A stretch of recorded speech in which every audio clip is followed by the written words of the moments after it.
رک جانے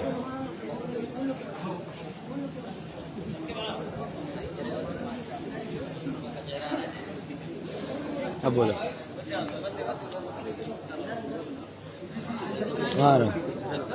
میری اس بات میں ساری عوام مخاطب ہے. جہاں تک میری بات جائے, چاہے علماء ہو, طلباء ہو, عوام ہو, کوئی بھی ہو, سب سے میری یہ بات مخاطب ہے. آج کا یہ معاملہ جو اٹھا ہے مدرسہ نورالعلوم جو شہر بحریت, آج شہر بحریت میں واقع, یہاں پر طلباء کے ساتھ جو کیا جا رہا ہے وہ ساری کارستانی, ساری کارگزاری آپ کے سامنے سنائی جا رہی ہے. سب سے پہلے تو مدرسے میں جب کوئی طالب علم غلطی کرے, غلطی اخراج کا لائق ہو نہ ہو, نگراں حضرات جا کر کے محتمم صاحب کو, صدر مدرس صاحب کو, نائب محتمم, کارگزار محتمم صاحب جو حافظ سعید صاحب سب کو چڑھا دیتے ہیں اور ان نگراں کی بات مان کر کے ان کا اخراج کر دیا جاتا ہے. مدرسے سے 20 سال میں یہ نہیں دیکھا جائے شروع سال ہے, 20 سال ہے, سالانہ کے ٹائم ان کو نکال دیا جاتا ہے جبکہ وہ اخراج کے مستحق نہیں تھے. پھر دوسرے مدرسوں میں فون کر دیا جاتا ہے کہ ان کا داخلہ نہ لیا جائے. پوری زندگی شہر سے کوئی نہیں. ابھی کل کا واقعہ ہے, کل قاری قمر الدین صاحب جہاں کے نگراں, انہوں نے کہا کہ پورے شہر میں ہم نے فون کر دیا ہے ان کو کہیں پناہ نہ دی جائے. جو شام کو مغرب کے ٹائم بچہ یہاں سے گیا ہے, لمبے سفر پہ جانا ہے, گاڑی نہیں ملی تو کیا وہ رات بھر سڑک پر کاٹ کر کے گزارے؟ فون کر دیا گیا کہ اس کو کہیں پناہ نہ دیا جائے. دوسرے مدرسے میں کہہ دیا جاتا ہے کہ ان کا داخلہ نہ لیا جائے. کیا مطلب ہے کہ زندگی برباد ہو, پڑھائی چھوڑ دیں؟ دوسری بات, مدرسے کے نگراں صاحب طلباء کو نازیبہ الفاظ کہتے ہیں, ان کو الٹے سیدھے, ان کو نازیبہ الفاظ کہتے ہیں. مثلا اگر کوئی طالب علم کسی اپنے بڑے ساتھی سے گاؤں کے ہے یا کوئی رشتہ دار ہے, اگر کسی کمرے میں ملاقات کرنے چلا جائے تو اس کو اور اس کے کمرے والوں کو سب کو مخاطب کر کے ان پر بدفعلی کا الزام لگایا جاتا ہے. پھر ان سے کہا جاتا ہے کہ یہ کمرے کو رنڈی کھانا بنا کے رکھا ہے. اتنی خندی حرکت, ہمیں شرم آتی ہے لیکن کیا کریں, مجبوراً کہنا پڑ رہا ہے. یہ الفاظ یہاں کے اساتذہ, نگراں حضرات جن کے نظر کے سامنے سارے بچے, جن سے بچے سیکھتے ہیں انصاف کرنا, ہر چیز کرنا, وہ حضرات اس طرح کے الفاظ کہیں گے, بچے کیا سمجھیں گے؟ دوسری بات, ہمارے ساتھی جلسے دیکھنے کا چلے گئے, مانا مدرسے کے قانون کے خلاف ہے, آپ کارروائی کیجیے, ان کو سزا دیجیے. لیکن یہ کیا, جو درگاہ دیکھ جائیں, میلہ دیکھنے, ناچ دیکھنے, ٹکٹ کروا کر کے جھولا جھولیں, ان کے اوپر بس ایک بار 1000 روپیہ لے لیا گیا, پھر ان کو چھوڑ دیا گیا, ٹھیک ہے. اور جو جلسہ دیکھنے چلے گئے, قرآن و حدیث کی باتیں سننے چلے گئے, ان کو کہا جاتا ہے اخراج کر دیا جائے گا, اور اخراج نہ کرنے کی صورت میں ہر مہینے میں 1000 روپیہ فیس دیا جائے اور ان کو ٹارگٹ بنا کر کے ان کو پریشان کیا جائے. کتب خانے میں بچے مطالعہ کرنے جاتے تھے, اس میں کہا جا رہا فارسی میں, بہت سے طلبہ چھوٹے ہیں, بہت سے طلبہ بڑے ہیں, کہا جا رہا ہے کہ کتب خانے میں جتنے چچے لڑکے جاتے ہیں مطالعہ کرنے, کتب خانے میں جو ہے لائبریری کے پیچھے آڑ میں بہت کچھ کیا جاتا ہے. کیا مطلب ہے اس کا؟ آپ کے پاس کوئی ثبوت ہو تو بتائیے اس بات کو کہنے کی.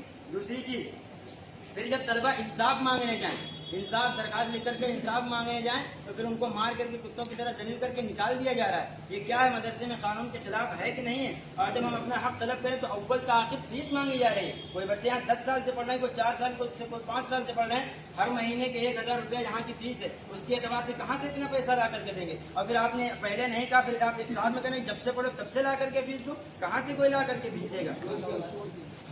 اور جب اپنا حق مانگا گیا, پروٹیسٹ کیا گیا, تو کارگزار محتمم حافظ سعید اختر صاحب جو یہاں کے کارگزار محتمم ہیں, وہ آیا اور ہم سب کو سور کی اولاد کہہ رہے ہیں, مار رہے ہیں, ہاتھ اٹھا رہے ہیں, ہم پر ظلم کیے رہے ہیں, جان سے مارنے کی دھمکی دی جا رہی ہے, اس کو بلا کر کے جیل میں ڈالنے کی دھمکی دی جا رہی ہے. یہ کیا ہے؟ اس لیے اور جب ہم اپنا حق طلب کریں تو اول آخر فیس مانگی جا رہی ہے. ہمارے نام پر مدرسے کا چندہ ہوتا ہے, غریب یتیم بچے پڑھ کر ان کے کھانے کے انتظام یہ کہہ کر چندہ ہوتا ہے. یہ نہیں کہا جاتا کہ اساتذہ کو فیس, ان کا تنخواہ دیا جائے گا یا اور کوئی کام کیا جائے گا. ہمارے نام پر چندہ آتا ہے. ہم یہ نہیں کہتے کہ ہمارا نام نہیں استعمال کیا جائے گا, کوئی مسئلہ, لیکن یہ تو نہ کہتے کھانا کھانے کے لیے ذلیل کیا جا رہا ہے, حرام کھا رہے ہیں. ہم یہاں حرام کھانے آئے, اس کا مطلب آپ حرام لے کے تبھی تو ہم کھا رہے ہیں.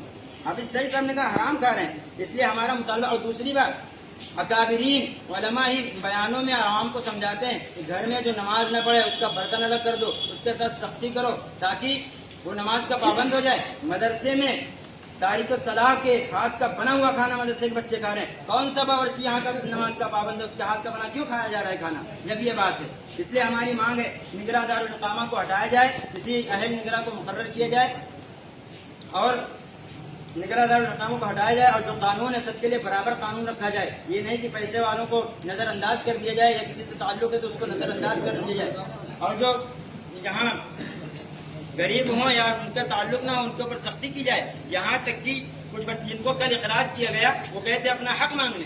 اگر ان کی غلطی تھی میں مانتا ہوں غلطی تھی, لیکن آپ کو یہ فیصلہ کرنے سے پہلے سوچنا چاہیے کہ بچہ مدرسے جائے گا اس کی زندگی برباد ہو جائے گی. ایک بچہ گلی میں لڑکی کے ہاتھ میں ہاتھ ڈال کر گھوم رہا تھا, سب کو پتا ہے, بات مودمین صاحب تک پہنچی ہے شاید, اور نہیں پہنچی, نہیں پہنچی. مودمین صاحب نہیں پہنچے, کارگزار مودمین صاحب تک پہنچی ہے, دفتر میں بات پہنچی ہے. پھر یہ ہوا کہ وہ کسی استاد کے جو ہے رشتے دار نکلے یا پیسے والے نکلے, اس معاملے کو رفع دفع کر دیا گیا, معاملے کو دبا دیا گیا. یہ کیا ہے؟ اس لیے نگراں دارالمقامہ کو ہٹایا جائے اور کسی اہل نگراں کو مقرر کیا جائے, اور جو قوانین سب کے لیے برابر نافذ کیے جائیں. دو نظری نہیں چلے گی. اور یہ پروٹیسٹ کرنے کے بعد مجھے معلوم ہے اگر فیصلہ صحیح نہیں ہوا تو ان سب کا اخراج کر دیا جائے گا. جتنے یہاں کھڑے ہیں, جتنے بچے اپنا حق مانگنے کے لیے ان کا اخراج کر دیا جائے گا. اور جیسا کہ پہلے سے ہوتا ہے, اور مدرسوں میں فون کر دیا جائے گا کہ ان کا داخلہ نہ لیا جائے. اس لیے ہماری یہ مانگ ہے کہ جو بچے یہاں پر کھڑے ہیں کسی کو ٹارگٹ نہیں کیا جانا چاہیے, اور نگراں کو ہٹایا جائے, کسی اہل نگراں کو مقرر کیا جائے, اور جو قوانین مدرسے کے ہیں اس کو سب کے لیے برابر نافذ کیا جائے. بات پوری نہیں ہوگی تو ہم جہاں تک جا پائیں گے, جہاں تک ہم کارروائی کر پائیں گے. آپ سب تیار ہیں؟ تیار ہیں, تیار ہیں, آپ سب تیار ہیں؟ تیار ہیں. میں تانا شاہی نہیں چلے گی, نہیں چلے گی, نہیں چلے گی, نہیں چلے گی, نہیں چلے گی, نہیں چلے گی, نہیں آئے گی, نہیں چلے گی, نہیں چلے گی, نہیں ہوگا, نہیں ہوگا. ہماری مانگ پوری کی جائے, پوری کی جائے, نگراں دارالمقامہ کو منسوخ کیا جائے, منسوخ کیا جائے, منسوخ کیا جائے, کو منسوخ کیا جائے. منسوخ کیا جائے, منسوخ کیا جائے.